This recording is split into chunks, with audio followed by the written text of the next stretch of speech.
Shalom, giving all praises to Yahweh Hashem, Yahweh Shabbat Hashem, Rakar Kadash, double honors to the apostles and the elders of GMS, the rule and teach well in the scriptures, and salutations to all Yakim out there that are doing this work in truth and sincerity. Okay, today we're going to open up with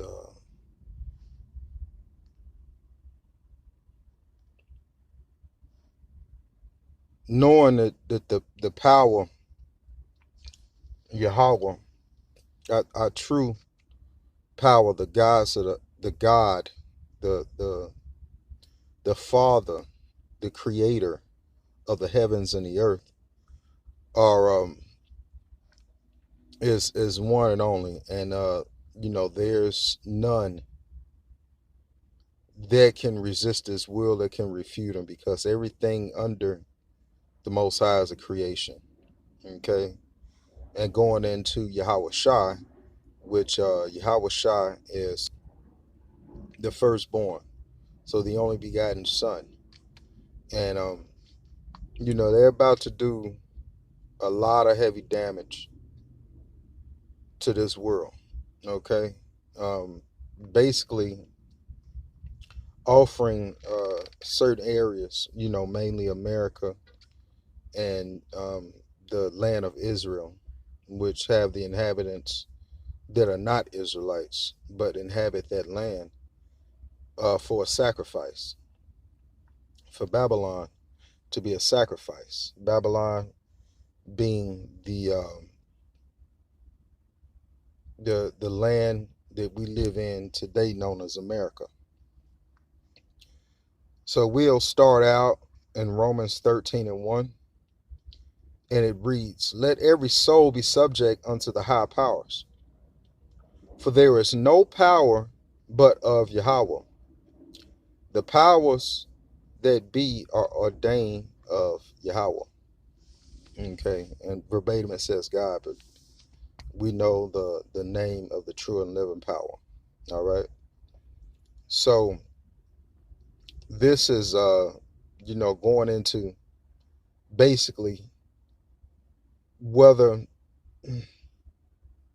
we have a wicked ruler, ruling the planet right now, which is Esau Edom, or for our big brother, which is Yahweh Shai, that is soon to come, so that righteousness can be on the planet again. Everything subject unto the power of Yahweh Hashem, Yahweh Shai. So he's given the world unto the wicked, and is soon to take it away.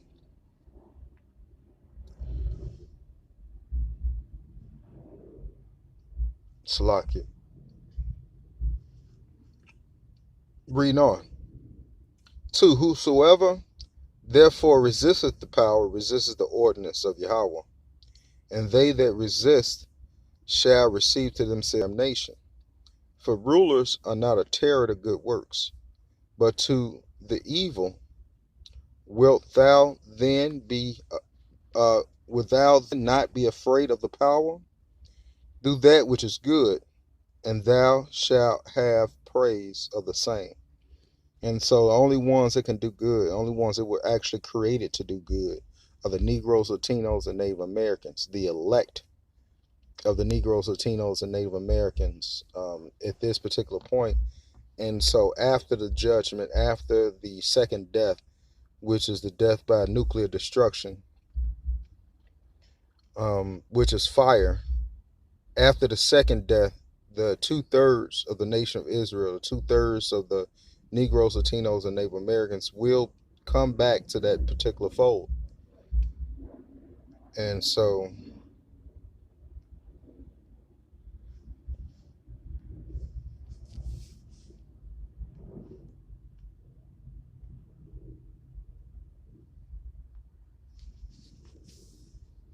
being that they'll come back in their right mind and their right estate. It says Romans chapter 9, verse 21.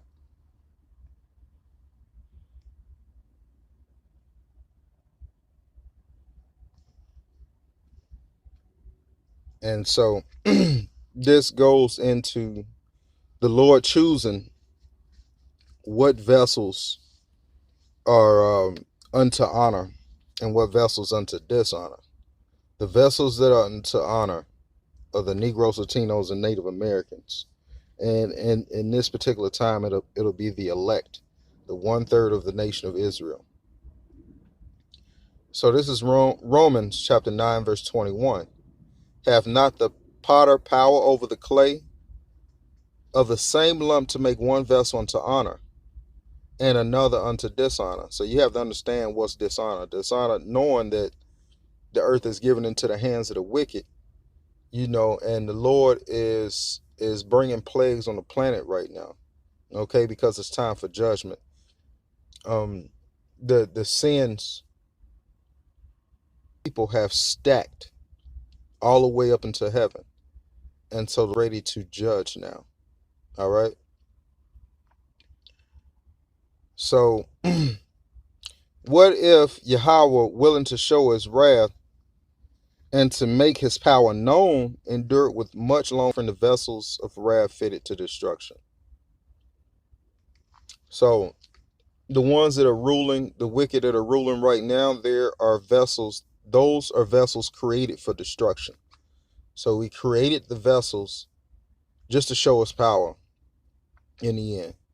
So the end is manifest, and better is the end of a thing than the beginning. So knowing that,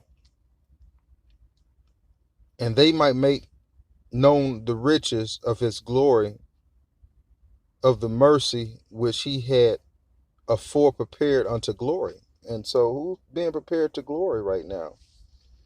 The men of the Lord are being prepared unto glory. Okay, we still sin. Okay, that's not saying that we're perfect as far as the sin and stuff like that. We're in a grace period right now to get it right, so that we may be deemed worthy for salvation, and to be worthy of reigning with Yahweh Shai for 1,000 years, which is going to be a perpetual kingdom. It's going to go on forever. Okay, this is Israel's not going to lose the power seat once we get back in through Yahweh Shai. That's just not going to happen. Okay, Israel is going to be in a state of rulership forever and forever, even forever. Okay.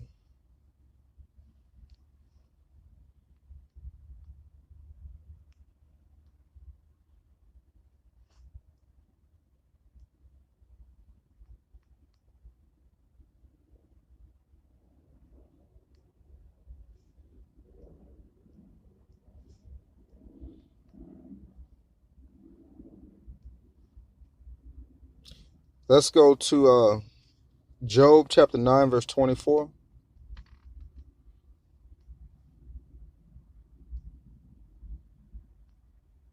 And it reads, the earth is given into the hands of the wicked.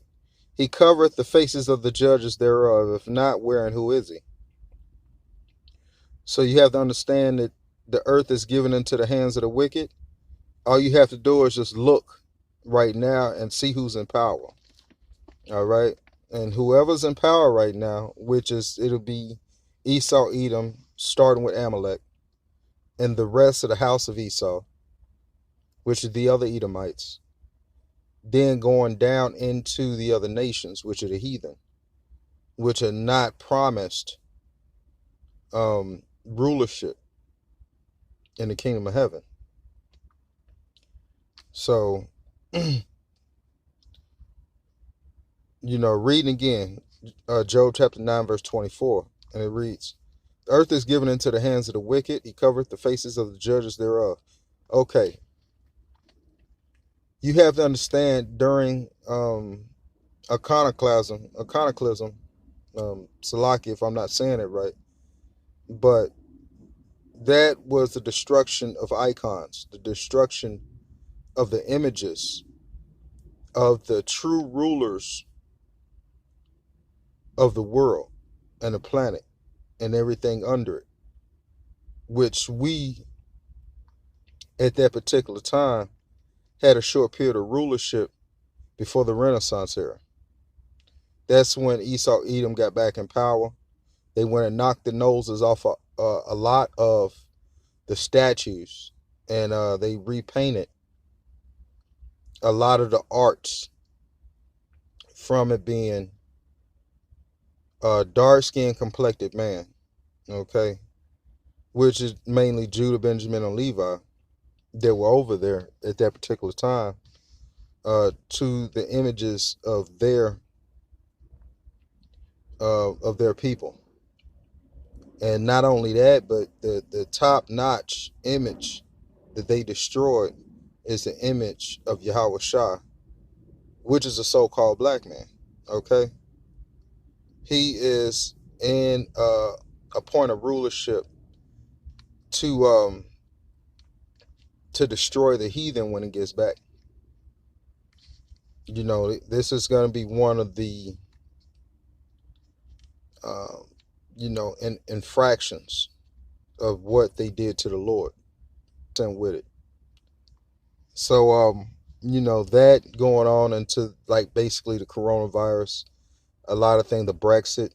I mean, there's many things that played out in the month of January that's it's overwhelming, but we love it, and we hope that the Lord does more in February so that we may get out of here. So with that, I give all praises to Yahweh, Ba'ashem, Yahushua, Ba'ashem, Rakar, Kadash, and Shalom. And Lord, this lesson was edifying. Till next time, Shalom.